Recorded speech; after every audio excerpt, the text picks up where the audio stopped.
So I just lost communication with my dad, and 2 weeks ago I found out that he passed.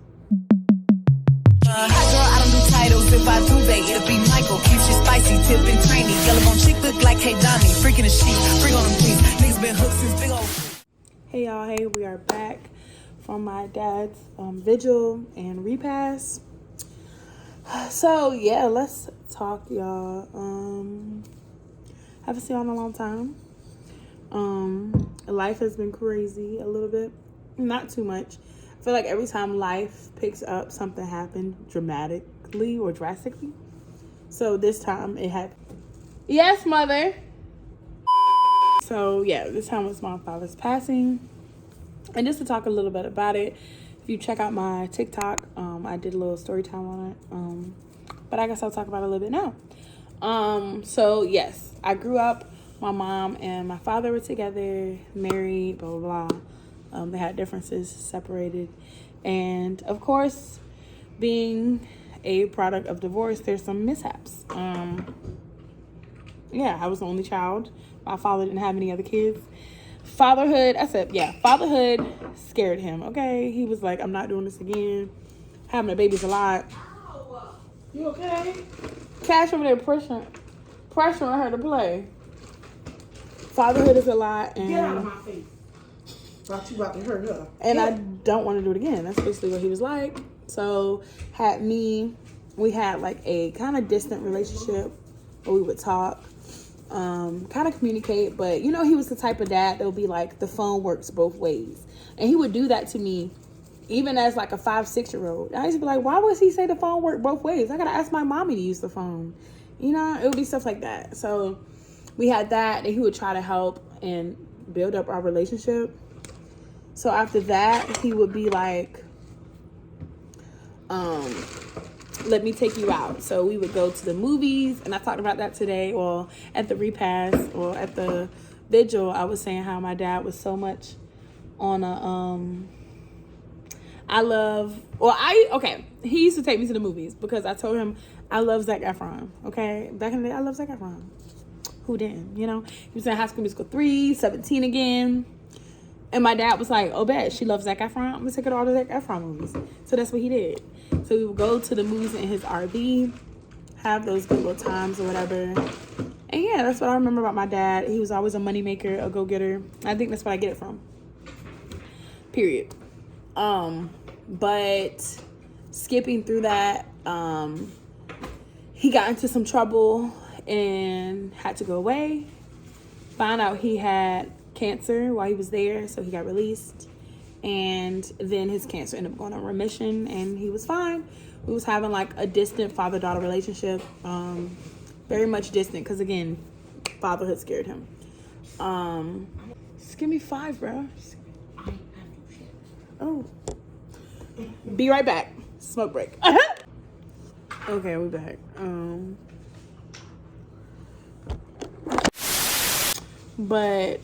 Yeah. Our relationship was like trying to get better. I would say in college, my grandma passed away, so his mother, and he messaged me and was like, I want you to drive down with me to Ohio, because we're from Ohio. Well, he's from Ohio. And I was like, sure. But then I looked at my schedule. I was pre-med at the time. I was like, no, I can't. I had a test. It was just not possible. And I feel like he was mad at me for that. Or I feel like I said, I feel like, I don't know. He was mad at me for that. That I wasn't there. But yeah, it was like the little things like that, I guess, that it would just wait on me. And then I used to always call him Facebook dad. Like, he's one of those dads, I think I said it before, like, he would be so loud and proud on Facebook, but like, she's so not used to a vlog daughter. I don't know, it's crazy. Yeah. I would call him a Facebook dad because he would just be so loud and proud on Facebook and just not, telling me that. So yeah, fast forward, like I said, it was pre-med. I needed him for applying for medical school. I needed just his tax papers, just so I can get, financial aid, because that's how, different programs work. He ignored me. I don't know, did he think I was trying to help my mom out with her stuff? When it came to child support, my mom over here laughing. But I don't know what he thought. He completely ghosted me. It was like...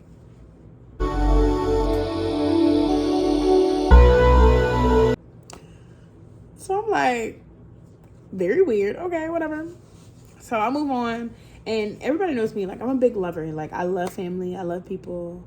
I love life. So it's pretty big for me. And I cherish that. So I still wasn't trying to have a strained relationship.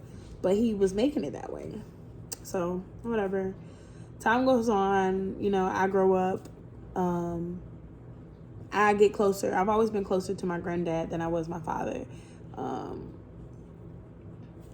I miss my granddad so much. He passed last year. And I think I had a break around the same time when my granddad passed. Because my granddad was just an amazing, amazing, amazing man. And he had Alzheimer's. But he still kept his wit. You get what I mean? He was a World War II vet. And he just kept that wit. He knew every battle he was in. He knew what gun he shot. That man was there. I can't even talk. You feel me? He was there, present all the time. Yeah, he might forget some names. He always would be like, that's my daughter. That's my daughter. He called me his daughter. He was like, that's my daughter. That's my man. That's my main man. Period. It's my granddad. My rock. I got his jacket right here. I got his vest at home. He goes with me everywhere. And so that was my rock. And he fell sick. His Alzheimer's got worse, basically. And my dad tried to take care of him. He tried. But it was too much for him. I get it. Sometimes it's too much for people. But I don't understand why, and I never will. Because, that's them. That's their thing. But it was too much. And he stopped. And ultimately, my cousin had to take over and take care of him and just do everything. And... yeah, it just felt like he dropped the ball, and it really hurt me that he did to my granddad. And eventually, my granddad was the type that would roam and stuff, so he ended up roaming in the rain, and we eventually had to put him in a home until the time he passed last year. And then after he passed, that's when I saw my father. Well, yeah, I didn't get to go because of my job, and my mom went, and she saw my father. And she was like, you need to call him. You need to call him right now. Even if she was like, I think I have his number. I can find his number for you. She found his number for me. And I called him immediately. Called him. Same love, same vibe, same everything as usual.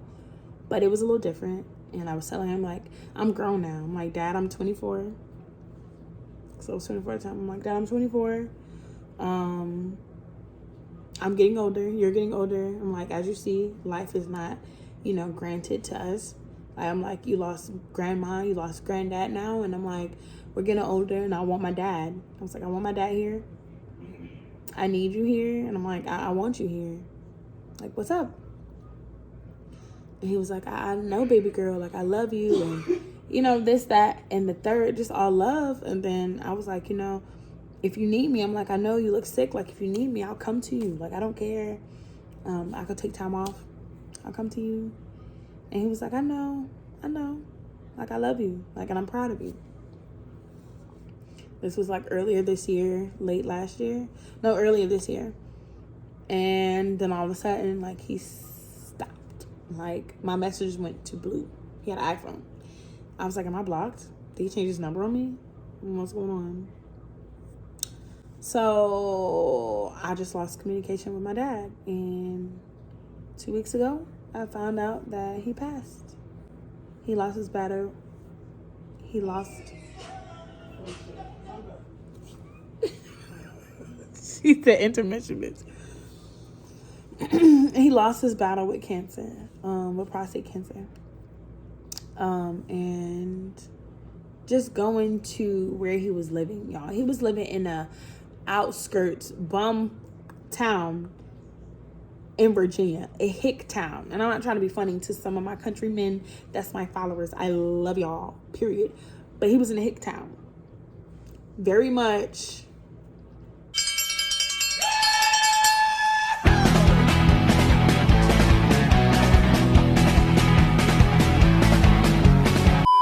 Hillbilly buck here around here looking at some of these snapper flies. These things are killers, man.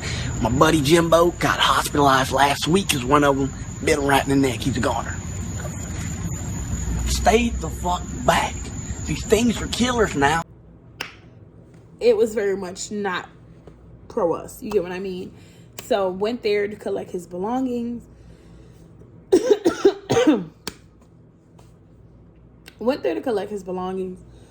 And got met with racism immediately. At first, my uncle told me that it was, cool, calm, and collected. I could collect his belongings and everything would be fine. But I got there and it was not that. Got there, it was like, oh, you're his daughter. Went around like, oh, I didn't know he had a daughter, blah, blah, blah. You can collect his food. And his papers and some items like his clothes if you want to. Yes, my dad is a renter, but I'm still allowed to collect his belongings. And my dad, like I said in my TikTok, he was about to open a restaurant. So he had like new restaurant things in there. Like, I'm like, you're not about to take his stuff? Like, what are you talking about? So I'm in my head, I'm like, what they're talking about, I'm going to do what I'm about to do. I see his computer. I'm like, can I take his computer at least? They're like, no. I'm like, so what's the hold up? Why can't I take his things? They claim he owed 2 months rent. And I'm like, okay, if he owed 2 months rent, you could have kicked him out last month. First of all, that's what I'm thinking in my head. But whatever. I'm trying to grieve. I'm trying to process everything. I literally had to run from Tennessee, take off work immediately, come home and handle this because I'm a little child. So I'm not thinking about what they're thinking about. I'm thinking about in the moment. I'm collecting the items, collecting the belongings. He did taxes and everything. So I'm making sure he has all of his belongings because I don't want any information out there. So I'm taking things. They're yada, yada, yada and talking. My dad has so much in there, y'all. So much. I'll show y'all a little bit. He has so much in there. So many fishing rods, so many new items. And then I found out he has 2 ambulances, 2 work vehicles, 2 boats. He has a lot of items. My dad was a crafty handyman. He did everything. A cook, fisherman, taxes. I found out today he was a carpenter. He did so much. My dad was a mover. You get me? So he had a lot of things. 4 iPads, 2 computers. You don't think I'm about to take the things? You gotta be kidding me. So we end up getting them off our back. We threatened to get a sheriff because we this is against the law. So he was like, okay, I'll let you get the things. So I'm trying to hurry up, get my little cousin, grab some stuff, go to the car. They're watching me, y'all. White on rice. Can I move, bro? Back up, bro. But they still follow me. So I'm like, okay. They're older white people. So I'm trying to be nice. I'm cordial. I'm a sweet person. I'm not going to be mean. So I'm just letting them rock. Letting them follow me, whatever. Because I need to do this for my father. So I found out he died in the house. I was finding out a lot of information as I was there. So it was a lot to take in. I personally was getting overwhelmed. I couldn't take everything at that point. I probably could take out of 100% of his things. I probably only could take 10% at that time. So I was really overwhelmed. So I'm like, okay, let's process this. Let's try to get as much as I can and move on from this. But this time my back, still asking questions. None of their business, by the way. Very, very overstepping. And it was just a lot for me to take in. Come on now, my dad just died, bro. Read the room. So they didn't. We move on. She's still saying well, maybe tomorrow we can meet. So I'm like, okay, I can't take all the stuff. It was a Friday. So I'm like, I can't take all the stuff now. I can rent a truck and come back. And I'll just see you guys again on Monday. Because we live 5 hours away from where he lived. Like I said, hick town. So they're like, fine. I found out that his property was on their son's property. So I just had to handle that. He claimed he owed them money. So I'm like, this is a lot going on for me to process. So I'm like, you know what? I'll be back. Let me process this. I'll be back. So I go. I leave, and we come back on that Monday. So I'm in contact with my uncle. He's telling me about like the law, what they can't do. I'm also talking to other neighbors around. Apparently, I found out one of his neighbors is sketchy. He was supposed to be taking care of him while my dad was like sick, when he couldn't move off the bed. He was not coming to take care of him. I was finding out so much. The neighbors were coming telling me, you know how people, like when people pass, people want to be like, oh, I was so close with your relative, or I was the main person to help them. It was so much of that going on. So I was like, you know what, whatever. I'm coming back, and I'm gonna hear like more sides of the story.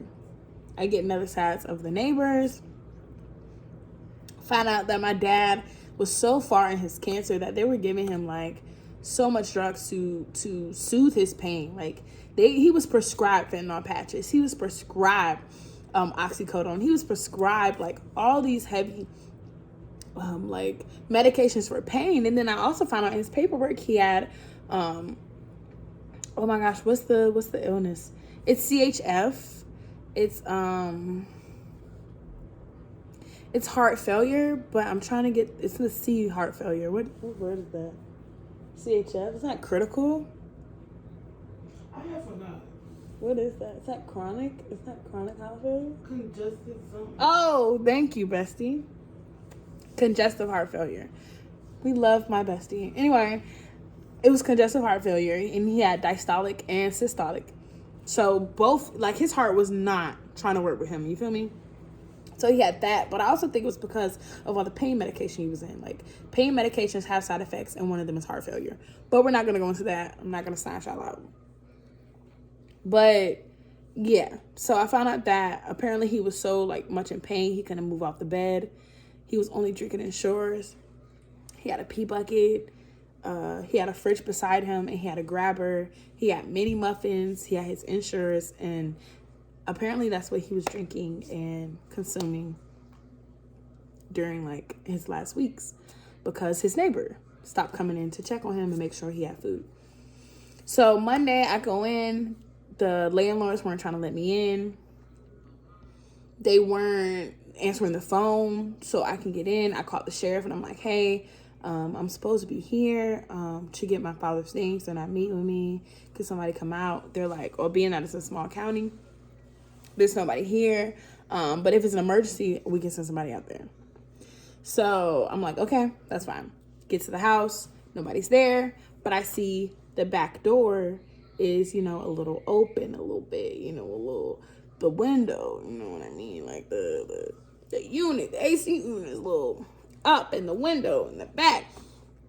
It's a lot going on. So I'm like, so I'm like, I can get in here. So I called the sheriff. I'm like, this house is open. Can I go in? She said, yes. You may go in because you're supposed to get your father's things. And, I'm supposed to, by law, collect his items as the closest relative. So I go in. And I'm on the phone with the sheriff. All of a sudden, I see the landlord coming in the front door. What the hell are you doing in here? Like, just like that. Pointing at me. What the hell are you doing in here? I'm on the phone with the sheriff. Mom, brother. Christina! They come around the front and they're handling him. And I'm on the phone. I go outside. I'm like, yeah. I'm shaking. I'm like, miss, I'm scared. He's coming in here. He's scaring me. I'm trying to collect my father's things. He's not making it easy. Can you please send somebody out here? They send somebody out there. The sheriff's like, what's going on? So they're trying to figure out, like, what's going on. The landlord's like, I don't know why she's here. She was supposed to come. And he was like, so what's going on? Why are we doing this? He was like, well, he owes me money. And then who's coming to clean up the place? This place is dirty. And my mom was like, your tenant died, bro. Like, we can't help you with that. but we're here to collect his items, but we're not here to clean up. That's what you pay a deposit for. Completely correct. So we're going back and forth with that. They even say, like, how do you even know that's her daddy? I got so offended. I went and grabbed my birth certificate, grabbed my license. I'm like, and his license, like, what do you need? The sheriff was like, okay, bro, like, it's okay. Like, because he saw me getting pissed. I ended up going to his house while they were outside going through that. I went in the house, sprayed his cologne, ended up breaking down, like ugly crying, y'all. It was nuts. So my mom was like holding me, and she's like, y'all see what y'all doing? Like, bro, just let us get the stuff and go. Like, is this really called for? So then the state police come. State trooper actually ends up pulling up. And he's like, I'm so sorry for what happened to your dad. He's like, first of all, I was the person that came to check on your father when I got a welfare check.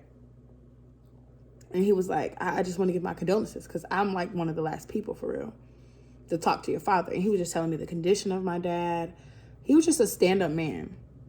I wish I had his number. I mean, not his number. I don't want him like that, but I wish I had his state badge number. Like, but I know him if I see him. You know what I'm saying? But I just wish I could give him more of my thank yous, because he was just so sweet, and he was saying like he talked to my dad and he could see that his condition was worsening.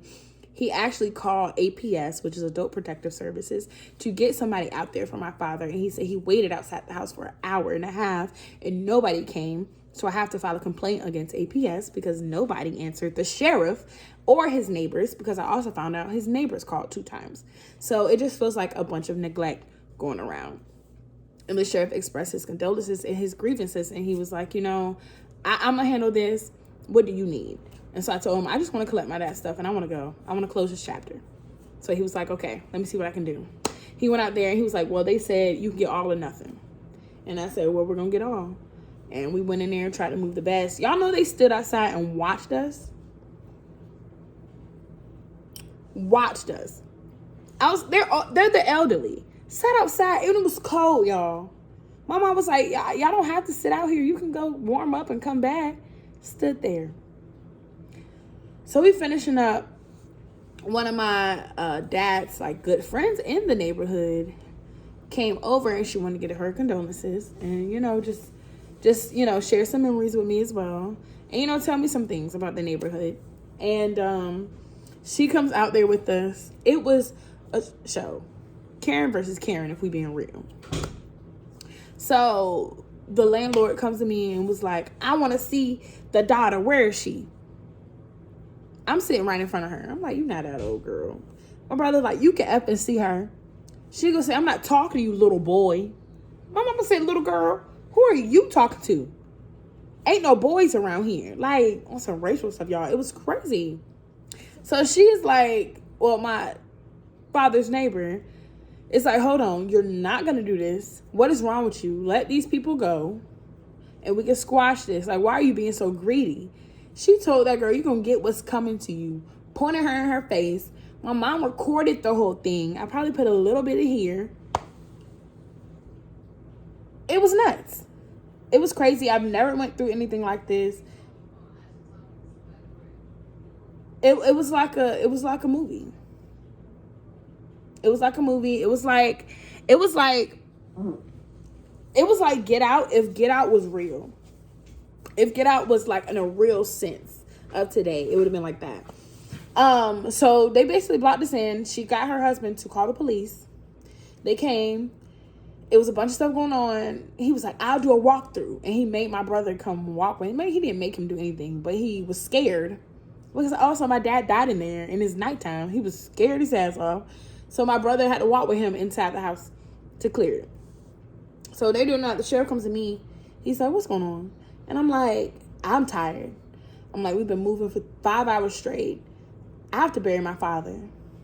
This is too much. I just want to go home. He was like, well, why are they blocking y'all in? I'm like, beats me. I'm like, we didn't have police presence here before. I'm tired. I'm ready to go. He like, let me see what I can do. He going there. He's like, what's going on?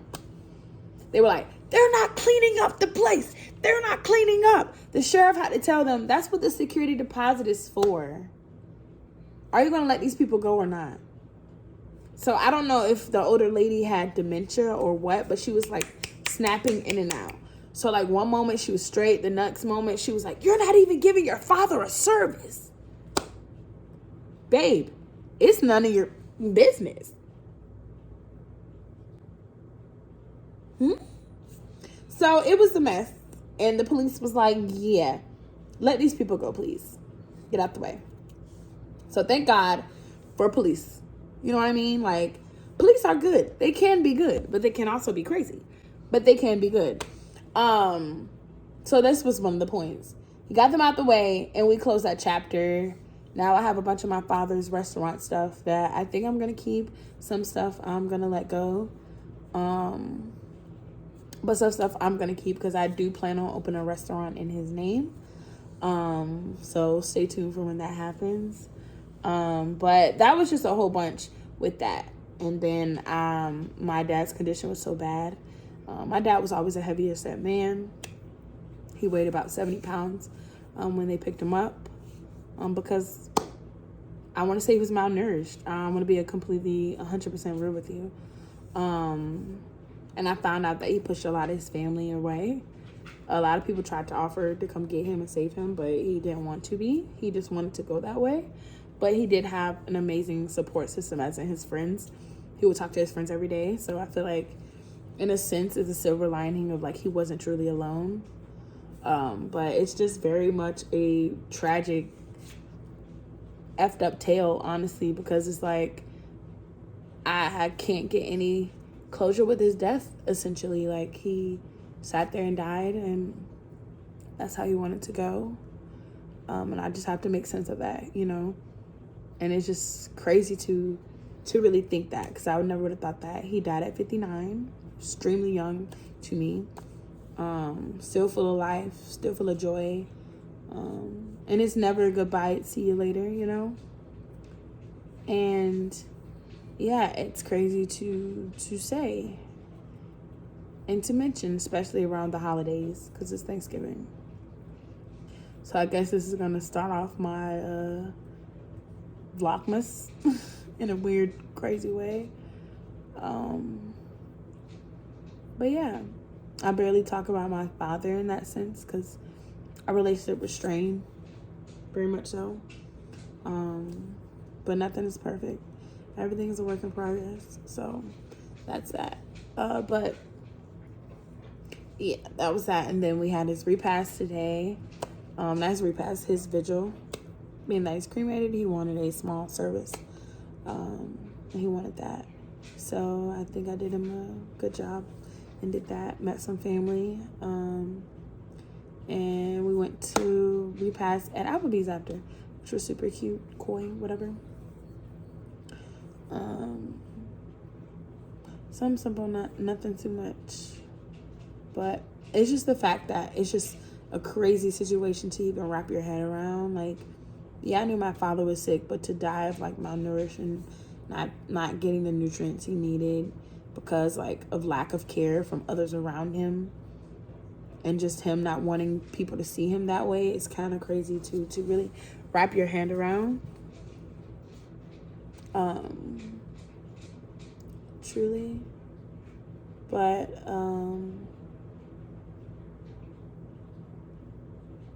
yeah, that's where I'm at with life right now. I'm super blessed and grateful for the people I have around me to keep me strong, to keep me grounded. Because I don't know where I would be without them, y'all. In my mind, I was going crazy the first few days I found out. Like, I literally experienced every stage of grief. It was like crazy. It was insane. It was a mess. And I think I am at the level of acceptance now. Because it's not goodbye, see you later. My dad's still with me. I have literally everything he has. I got his license in my wallet. He's coming back with me to Tennessee. So I'll have his urn forever with me. I think I'm going to get a necklace and a locket with him. So he'll forever be with me. But it's just crazy. I never get, some of my questions answered. But I eventually will, because I believe he'll come to me in a dream, you know, or something crazy. So yeah, that's where we're at. And I got to meet, you know, some family. I think this might pursue me or push me to go visit my dad's side, because I don't really know that side, because he kind of, I don't want to say shelter me away from them. So I guess this is now like my sense of learning my dad's side, which is exciting. So new beginnings for that. But it's just been a lot of things in that sense. And then having to cremate him, that's been a long process. You know how siblings and like family becomes with death. It's just been a lot. But, you know, we're navigating it. I had a great service for him. Everybody was telling me it was beautiful. You know how Black people do. That was a beautiful service. So that was good. But like, he'll be proud, and I know he is. Everybody was telling me how proud he is and how beautiful I am. So yeah, this is new beginnings in a weird way, you know. I love you, Dad. Forever your baby girl. Never gonna change, period. I do get my sparks from him. He said that all the time, but yeah, I guess we'll see y'all later. I might sign out when we get home in Tennessee, but we're still in Virginia. We leave tomorrow. Oh, my best friend. See, I always believe that sometimes death brings life. My best friend had her baby Braxton. So I'll probably see him tomorrow before I leave. Wrap everything up, and I'll probably sign out when we get to Tennessee. You know how me and Brett do road trips? We do it real good. So see y'all later, and thanks for letting me rant and talk to y'all. I needed it, you know? I appreciate y'all for being around me in this crazy life, crazy 20s. It gets crazier about a month, but 2023 is wrapping up, and I appreciate y'all so much. See y'all later. Hey y'all, I know I closed out the video. So much has went on. So first of all, the person that was supposed to pay for my father's cremation flaked. It's a family member, I'm not going to say names, flaked. So it's all on me, and I've been dealing with that. I've just been really learning that a lot of people are money hungry, and it's all about greed at the end of the day. Death brings out the crazy things in people. So I've now just been taking a step back and like observing everything. But make sure y'all get life insurance. If not, just make sure you get a will, just something to help the people you leave behind. Because right now I have no guidance. I don't know what to do. I found out my father owes so much, and it's like I can't even use some of his property to pay off things, because first of all, he has to be cremated first. They can't even do the death certificate without his cremation or without starting that. So that has to be paid. So it's not like I can even do anything without getting that payment in. And life's just been lifing. Went back to work this week, found out a bunch of stuff. I don't know, like I said, like being a product of divorce is so weird, especially when one of your family members or one of your parents pass. It's like you really get to see the relationship of your parents, because I was a baby when they divorced, so I didn't really get to see. So now I see the feelings and a lot of things coming out, and it's eye-opening to me. Just, yeah, it's very interesting. But yeah, I have to cremate my father. That's my number one thing right now.